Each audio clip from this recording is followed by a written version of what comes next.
Bonjour, Madame, Messieurs les journalistes. Je pense que l'essentiel a été déjà dit et que je ne pense pas que ce soit vraiment opportun de m'attarder ou bien de répéter ce qui a été déjà dit. Toutefois, je pense qu'il est extrêmement important de revenir sur le cas de notre frère, notre ami, le mandataire national de la coalition Yewwi Askan Wi, M. Déthié Fall. Et cela, ce n'est pas pour minorer la situation des autres personnes qui ont été arrêtées, comme Ahmed Aïdara ou Mame Diarra Fam, ou tous les autres camarades qui aujourd'hui sont détenus dans les commissariats un peu partout au niveau de Dakar, voire même sur le territoire national. Ils ont arrêté Déthié Fall, ils l'ont même kidnappé. Ils l'ont kidnappé, ils l'ont pris manu militari contre sa volonté. Ils lui reprochent d'appeler à participer à une manifestation interdite. Ils considèrent qu'ils l'ont pris en flagrant délit. Mais si tel était le cas, pourquoi ils ne nous ont pas arrêtés tous? Puisque ce jour-là, nous étions là. J'étais là, le président Khalifa Sall était là, Moussa Tine était là, Maïmouna Bousso était là, et tous les autres camarades qui étaient devant le siège de Déthié Fall, ils auraient dû normalement les arrêter. Pourquoi ils ne l'ont pas fait? Pourquoi ils ont choisi que Déthié Fall? C'est juste parce que c'est le mandataire de la coalition Yewwi Askan Wi. Qu'est-ce que cela veut dire? Ils veulent sortir la coalition Yewwi Askan Wi de ces élections. C'est très clair. Après nous avoir privés de notre liste des titulaires au niveau national, maintenant, ils nous privent de notre mandataire national, M. Déthié Fall, pour couper tous les liens avec l'administration électorale. C'est très simple. Son objectif est simple. Il ne veut pas, je parle d'il, c'est de Macky Sall et de son ministre de l'Intérieur, ils ne veulent pas que la coalition Yewwi Askan Wi participe à ces élections. Ça, c'est clair. Et nous l'avons dit et redit, et nous l'avons répété lors de nos précédentes conférences de presse, qu'aujourd'hui le Sénégal est entré dans une dictature affirmée. Aujourd'hui, le président Macky Sall ne veut absolument pas du tout l'application de la loi. Il prive la liberté à tous les Sénégalais. Li ñu gis le 17 vendredi dernier dafay confirmer ne Sénégal mi ngi dugg ci dictature. Ousmane Sonko, les forces de défense ñu yeewu ki këram ne ko doo fuñ ko teg teguñu ko fenn. Un citoyen qui jouit de ses droits yu ko constitution may doo génn tey ji da ngay toog sa kër mu bëgg a génne julli ju juma ñu ne ko doo génn. Et ils ont fait la même chose pour Barthélémy Diaz. Pourquoi? Parce que ce sont les caprices du prince. C'est le prince qui veut que les choses soient ainsi. Mais ce qu'il faut noter en réalité, c'est qu'en fait, le président de la République, M. Macky Sall, est sorti du monde réel. Il est entré dans un monde parallèle, rythmé par le charlatanisme et le satanisme. waaye ñu ngi koy wax ne ko dëkk xërëm yoru ko. dëkk xol bu sell moo ko yor. dëkk xam-xam moo ko yor. dëkk cellate moo ko yor. dëkk da nga ko yor ngir bëgg sa askan. dëkk da nga ko yor ngir aar sa askan. dëkk da nga ko yor foo dem taxaw ngir sa askan. waaye xërëm yorul dëkk. xërëm nag boo ci nekkee da ngay sol yére seytaane yaakaar ni am nga doole. yaakaar ne bu jant bi doon wadd sax boo yëkkatee sa loxo mu taxaw. yaakaar ni yàlla mënalu la dara. waaye booba loolu dafay misaal fin wu règne Macky Sall. loolu daf koy wan ni ko jeex na moom la ko doyen Habib wax sànq. et message bi mu ko envoyé sax c'est par sagesse. waaye jarul message. parce que moom fa mu jëm lii muy def bu ko dakkalulee fa mu jëm danañu leer ci suñu kanam. parce que dëkk bu mel ni Sénégal am na loo xam ne nii mënu fi nekk. te Macky Sall il se trompe d'époque. il se trompe de peuple. il se trompe de génération. moom mi nga xam ne nii moo gën a nekk ci président yi nekk fii ci Sénégal yi fi mosoon nekk moom la ñu ne moo waroon mën a gën a dégg askanam puisque dafa méngoo waroon na méngoo ak jamono ni jamono di doxee waroon na mën a dégg jeunesse am waaye li ñu constaté mooy ci président bi gën a bañ askanam mooy ci président bi gën a noot askanam moo nekk président bi nga xam ne nii mësul taxaw mësul liggéey mësul wax luy defar luy jàppale askanam loolu nag tax na ba fi mu nekk nii na xam ne Yewwi Askan Wi te xeex bi nekkatul xeexu Yewwi Askan Wi rek xeexu Sénégal yëpp la ñu ngi dégg sax yenn boromu baat di wax ne opposition bi dañu am fitna dañoo bari fitna dañu war a dal bàyyi xale yu ñuy jiital bàyyi manifestation yi waaye ñoom dañu war a xam ne gor boo ko dàqee di ko dàq ba mu sës miir bi mais amatul pexe day jàkkaarloo ak yow ñun foofu la ñu toll ak Macky Sall ñun daf ñoo noot opprimé ñu sonal ñu amatuñu benn choix lu dul jàkkaarloo ak moom xamal ko ne lii nga xam ne ni mooy entreprise sectaire bi mu commencé du wéy du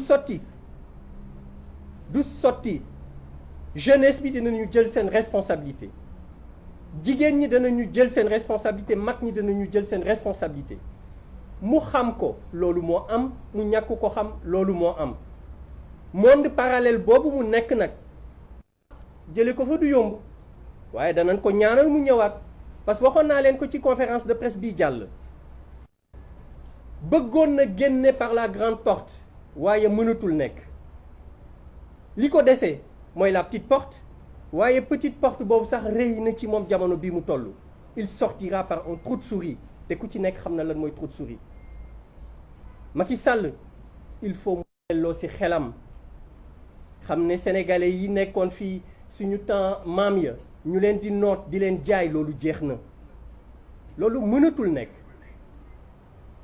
jaay na suñu ay ressources yu ñu am jaay na foncier lépp luy suuf ci Sénégal Macky jaay na ko Macky Sall jaay na ko li ko dese mooy mu jaay ñu dellu ci am njaam loolu nag lañ dul nangu loolu moo fi jeex te Yewwi Askan Wi lui fera face de concert avec toute la population sénégalaise fi ma bëgg daanele mooy di waxtaan ak suñu mbokk policiers yi suñu mbokk gendarme yi di leen wax ne leen ay sénégalais lañu di leen wax ne leen dañu am ay famille dañu am ay doom dañu am njaboot suñu ay mag lañu suñu ay wayjur lañu suñu ay rakk lañu suñu ay sœur lañu ñu leen di wax ne leen bu leen dara jaral ñu def loo xamante ni ëllëg dana leen topp bu ñuy dugg seeni bàmmeel ñoom seen mission mooy ñu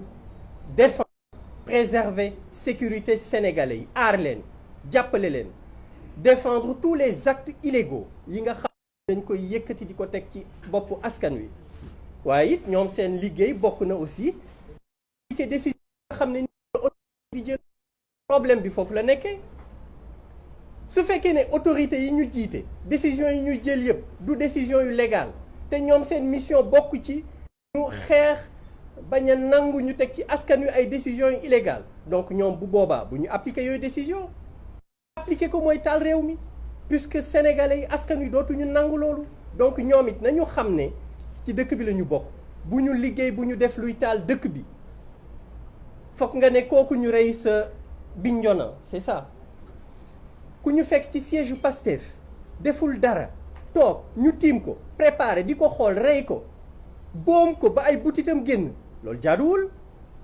mais kooku ko def yaakaar na ne ëllëg du ko layoo ak suñu borom kooku ko def bu ñibbee këram di xool ay doomam di xool ay sëram fo di seetaan seeni télé loolu warul daw yaramam les forces de défense et de sécurité ñu ngi leen di wax ne leen dëkk bi ñoo ko bokk nguur gi nga xam ne nii jeex na bu mu leen defloo luy taal dëkk bi bu leen ko nangu ñun duñu seeni noon ñun ak yéen ñoo bokk objectif ñun ak yéen ñoo bokk mission mooy liy jëmale kanam suñu réew mi ba tax na ñu ngi leen ñaan que vous revenez à la raison li ñuy wax nag du ñoom ñëpp ndi ci am na ci ñoo xamante ne ni c'est de vrais républicains dara mënul tax ñu yëkkati seen ngànnaay jëmale ko ci seen askan waaye ci lépp loo gis am na ay brebis galeuses am na ci ñoo xamante ne ni ñoom nañ leen wax def leen ñu def léeg-léeg sax dañuy yokk ci lañ leen wax ñu def ko. Donc pour vous dire qu'aujourd'hui la situation au niveau de notre pays, la situation est extrêmement alarmante. C'est une situation dangereuse. Mais toute cette situation a été bien concoctée, bien préparée par le président de la République, le président Macky Sall. Mais qu'il sache que les Sénégalais lui feront face. Ces intimidations, ces brimades, ces emprisonnements ne serviront absolument à rien du tout. N'affaibliront pas la détermination, la conviction, la pugnacité de ce peuple, de la coalition de tous les Sénégalais. Qu'ils le connaissent. On n'a pas peur. Nous n'avons pas peur, Monsieur le Président. Revenez. Sortez par un trou de souris, c'est ce qui vous reste. N'insistez pas. Sortez de votre monde parallèle. Le charlatan satanisme ne gouverne pas un peuple, ne gouverne pas un pays. Soyez généreux, soyez courageux. Prenez votre responsabilité. Prenez vos responsabilités. Arrêtez ces brimades. Trop, c'est trop. Ñu ngi wax nag di alerter ne yi ñu ngi leen koy wax di leen ko rappeler waat ëllëg lii xew ñoom bu ñu ne yëguñ ko woon kenn moo fi am armeem ñoom ci seen biir ñu ngi koy wax. dégg naa ci seen conférence de presse benn transhumant boo xam ne waaye dañuy wax ne ci diine sax tuubeen moom mooy gën a am zel waaye transhumant yi ñoo gën a seen lépp zel la kooku nga xam ne ni bëgguma sax tudd turam ndax tudd turam da nga koy may succès dégg naa ko ci seen conférence de presse muy wax ni ñoom ñoo amee seen armée ñoo amee seen police ñoo amee seen justice donc ku yemul sa place danañ la tëj waaye moom ñu koy wax ne ko na yem na tey xamante nañ fii Sénégal yor sa armée yor sa police gendarmerie yor sa justice tax nga bëgg a tëj Sénégal loolu duñ ko nangu kilifa diine yi nag aada yi ñu wax ak Macky Sall opposition bi deful dara wax naa ko sànq opposition bi amatul choix lu dul taxaw faire face ak lii mu leen di def di leen opprimer loolu nag le kilifa diine yi war a jóg wax ak moom mooy dóore mooy gaañaate mooy reyee bu ñu ku ñuy waxal moom la ñu war a waxal lii nga xam ne ni muy xew ci dëkk bi bu ko neexoon suba mu arrêté neex puisque loolu la bëgg nitu fitna la nit la koo xamante ne ni jàmm yittelu ko nit la koo xam ne nii aar askanam yittelu ko donc ñu ngi wax kilifa aada ñu waxtaan jege wax ak Macky Sall mu arrêté li muy def parce que li compte ñun de ñu ngi ci position boo xam ne nii amatuñu ay nit yi jàmm waaye am nangu ñoom nañu jël seen responsabilité wax ak moom mu arrêté lii muy def dëkk am jàmm dem ci élection yu inclusive ñëpp bokk ñu ko gagné bu leer def habitation jële ko fi avant. Merci. La parole au président.